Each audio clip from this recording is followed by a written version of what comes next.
Hey, the lone top tens here. The first and last royal family of Russia was the Romanovs.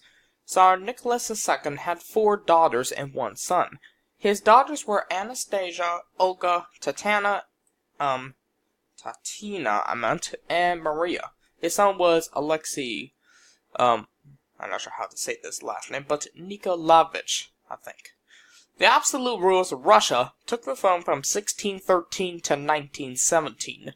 Since this powerful family ruled for about 300 years, this time in history was called the Romanov dynasty, and it lasted for a long time. The imperial family had an extensive line of relatives who could take control of the throne. In 1918, however, the Bolsheviks, who were a communist group, wanted to be anti-Romanov. They killed most of the Romanovs. Speculations began to rise, though. People had started spreading rumors that not all the relatives had been executed that night. Today, there are lots of strong beliefs throughout the world that 2 Romanov kids escaped, and their descendants from the Romanov bloodline may be living in the present day. Here are the top 10 recently uncovered facts about the murdered Romanovs. We'll obviously start up with the number 10 with Anastasia. Anastasia was the youngest of Tsar Nicholas II's 4 daughters. In 1918, when the Bolsheviks murdered the Romanovs, rumors started spreading that Anastasia might have escaped because they could not find her remains buried with the rest of her family. Throughout the world, though, many people have changed their identities to act like Anastasia. One famous imposter was Anna Anderson, who was born in 1896. However, Anastasia was born in 1901. So this could have meant that Anna is actually older than Anastasia itself. So anyway, Anderson acted like Anastasia, and yeah, she was actually Polish, believe it or not. Anderson started to act like Anastasia, which spread rumors that Anastasia was alive. Many people also changed their identities to act like her brother, or even her own sister. This caused speculation to rise all over the world, especially among the Russians.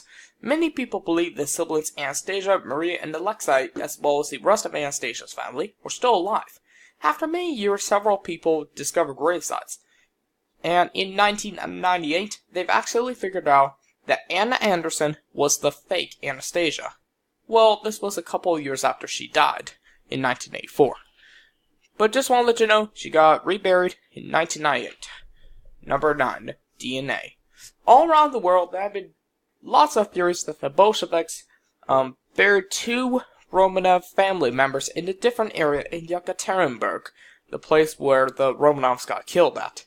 There was also speculation that the 2 children of the Tsar's family tried to escape the terror. People have theorized that Prince Alexei and Princess Maria were the 2 relatives who could have escaped the flames and bullets. In 1976, a spot was found which contained the remains of the Romanovs. In 1991, after communism ended, researchers received permission from the government to reopen the burial site where the remains of the Romanovs had been left by the Bolshevik firing squad. Scientists needed to do a DNA analysis for confirmation. They asked Prince Philip and Prince Michael of Kent for a sample of their DNA to compare against the DNA of the remains. Forensic scientists concluded that the DNA did come from the Tsar's family. The test proved that the Bolsheviks buried Prince Alexei and Princess Maria at a different site apart from their family. Very interesting. Number 8. Discover bones. In 2007, Sergei Plotnikov, a builder who belonged to an amateur history group, made an unexpected discovery. The amateur history group would constantly try to find any remains or other evidence that would lead back to the royal family.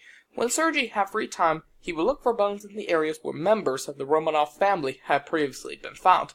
One day, Sergei came upon something hard, so he decided to dig beneath the ground to see if anything was there. To Sergei's surprise, he found several bone fragments, including 1 pelvis fragment and 1 skull fragment. But looking at these 2 fragments, forensic scientists and archaeologists hypothesized that these 2 pieces came from children of the Romanov family. Number 7. Evidence of violence. After archaeologists examined the bone fragments from Alexei and Maria, the researchers explained that the bones had lots of damage on them. However, the damage on the Tsar's bones was different than the damage on the bones of these children. Archaeologists have found a bullet hole in Tsar Nicholas II's bones, which means that the Bolshevik firing squad did not use their guns to kill these two children. The rest of Nicholas' family suffered another way. From the amount of kerosene found on the children's bones, archaeologists concluded that these two kids were covered in acid and burned to death.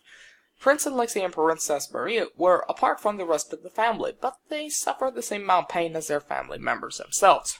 Number 6. Results from remains.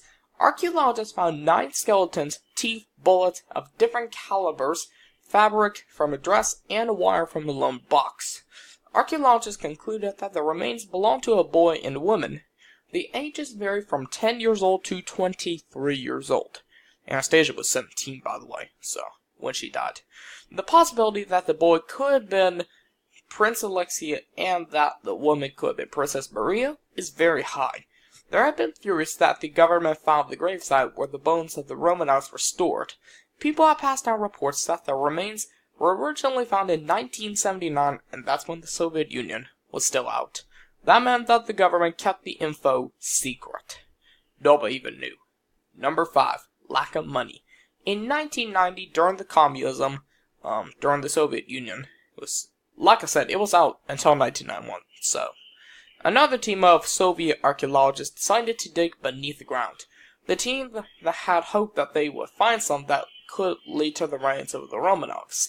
After multiple days or even weeks, they dug up an area almost as big as a football field, and they left. They could not finish the search due to a lack of money. Surprisingly, searching found the bone fragments exactly in that area, and by the name of Sergei Plotnikov, which has been mentioned in this video just a little bit ago.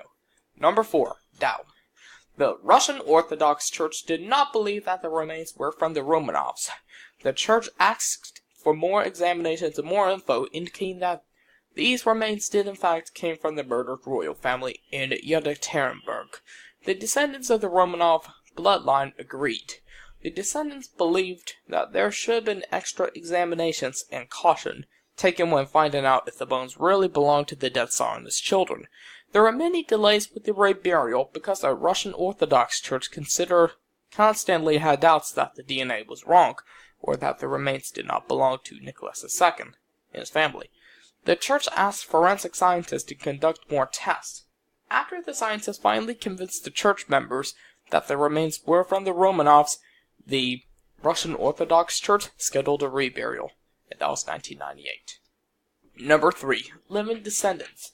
Today, there are people in the world who are part of the bloodline of the Romanovs. One of the main descendants who helped the identity of the Romanovs remains through extraction of DNA was Prince Philip, Duke of Edinburgh in Scotland. Prince Philip is the husband of Queen Elizabeth II, the grandnephew of Tsarina Alexandria, and the great-great-grandson of Nicholas I.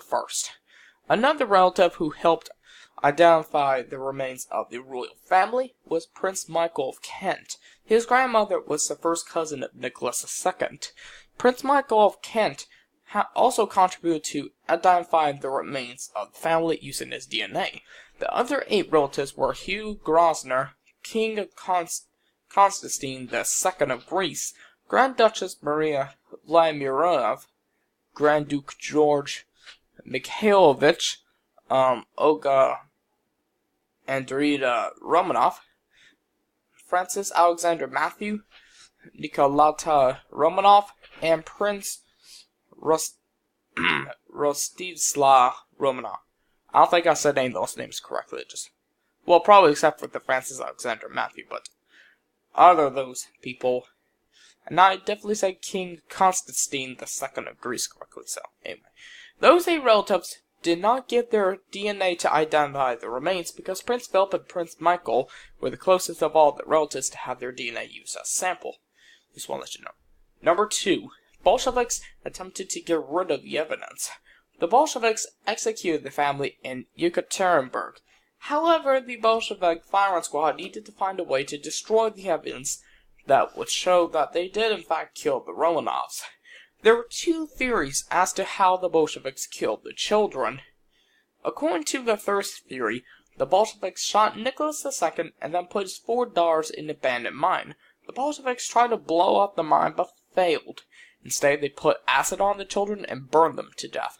The second theory is that the Bolsheviks decided to take the remains of Prince Alexei and Princess Maria and cremate them.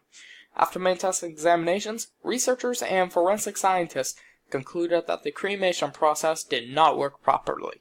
To cremate a body, you need to stay in a very, very hot area. The Bolsheviks did not have that advantage when they were in the woods, despite it being summer.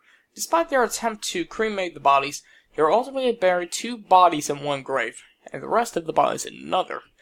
Burying the bodies in 2 different graves explains why they were a couple of miles apart from each other.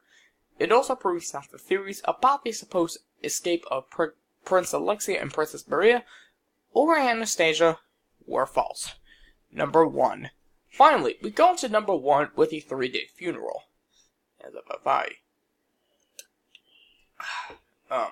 So anyway, I was thinking about some holy war for a moment. Oh well, I guess the Russians, whatever. Alright. Number 1. The 3-day funeral. The mystery of the murdered imperial family has been laid to rest in St. Peter's and Paul Cathedral in St. Petersburg, the capital of the Russian Empire. After the remains were studied, many researchers concluded that this was Nicholas II and his family. The last burial ceremony was held in an Orthodox church. The ceremony took 3 days to complete, and with the burial of the family was the last stage. When the funeral took place, many Russians still doubt that the remains were those of the Tsar's family, but scientists have said that the bones are a 97% match to the members of the Tsar's family. The ceremony played a very big part in Russia. Worldwide, 50 countries and the Romanov relatives watched as the family was laid to rest. Over 80 years had to pass for the mystery of the Romanovs to come to an end. During the burial, Russians remembered the past and closed this violent and tragic chapter in their lives. Okay, that is it, guys. Hopefully, you like this awesome video. Don't forget to subscribe to this channel, like this video, and if you have any other facts that I did not mention in this video, just let me know in the comment box below. Alright, guys, that is it. Thanks for watching, and see you guys next time.